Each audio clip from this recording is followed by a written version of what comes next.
আপনাকে না জানিয়ে পাশের জমির মালিক অন্য কাউকে জমিটা বিক্রি করে দিয়েছে, কিন্তু আপনার কেনার ইচ্ছা ছিল।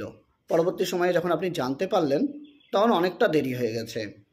এবার আপনি সেইটা কিভাবে নিজের কাছে রাখবেন বা কিনবেন, তাহলে সেক্ষেত্রে আপনাকে অগ্রক্রয় মামলা বা প্রিয়েনশন মামলা করতে হবে।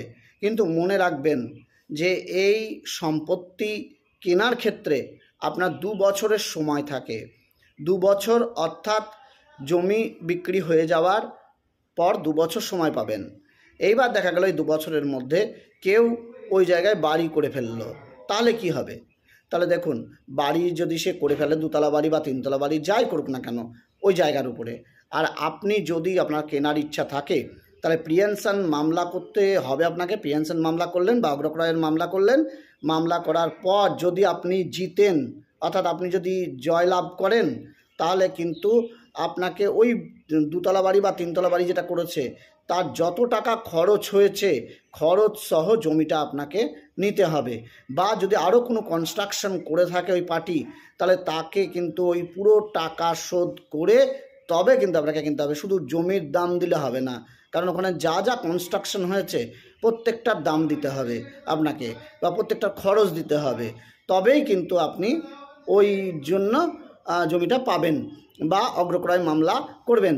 সুতরাং অগ্রক্রয় মামলা করার পূর্বে আপনাকে আগে দেখে নিতে হবে যে ওখানে কোনো কনস্ট্রাকশন হচ্ছে কি না।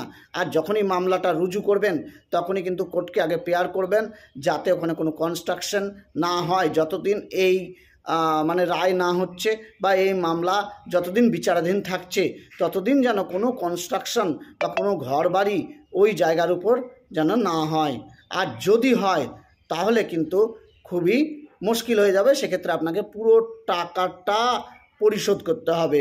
সেক্ষেত্রে আপনি হয়তো পারবেনই না, হয়তো সেই সামর্থ্য নেই। শুধু জমি কেনার জন্য আপনি অগ্রসর হয়েছিলেন, গিয়ে দেখলেন 2তলা বাড়ি বা 3তলা বাড়ি হয়ে গেছে। সুতরাং যখনই মামলাটা রুজু করবেন আগে কোর্টকে বলে রাখবেন যে যতদিন বিচারাধীন ততদিন যেন কোনো কনস্ট্রাকশন ওখানে না হয়। আর আরেকটা কথা, এরকম জমি নেবেন না যেখানে কনস্ট্রাকশন হয়ে আছে, তাহলে কিন্তু এই অগ্রক্রয় মামলার ক্ষেত্রে বলছি, তাহলে কিন্তু পুরো টাকাটা অনেক লেগে যাবে সেক্ষেত্রে। আর আপনি যদি এখন 1তলা বা 2তলা বাড়ি যদি এমনি কিনতে চান, দেখবেন বাড়ির দামটা পাওয়া যায় না, শুধু জমির দামটা পাওয়া যায়। কিন্তু অগ্রক্রয় মামলায় কিন্তু একবারে পুরো বাড়ির বাজেট সহ আপনার জায়গার দাম নিয়ে নেবে। তাই এক্ষেত্রে সতর্ক থাকুন, ভালো থাকুন। যাই হোক, ধন্যবাদ।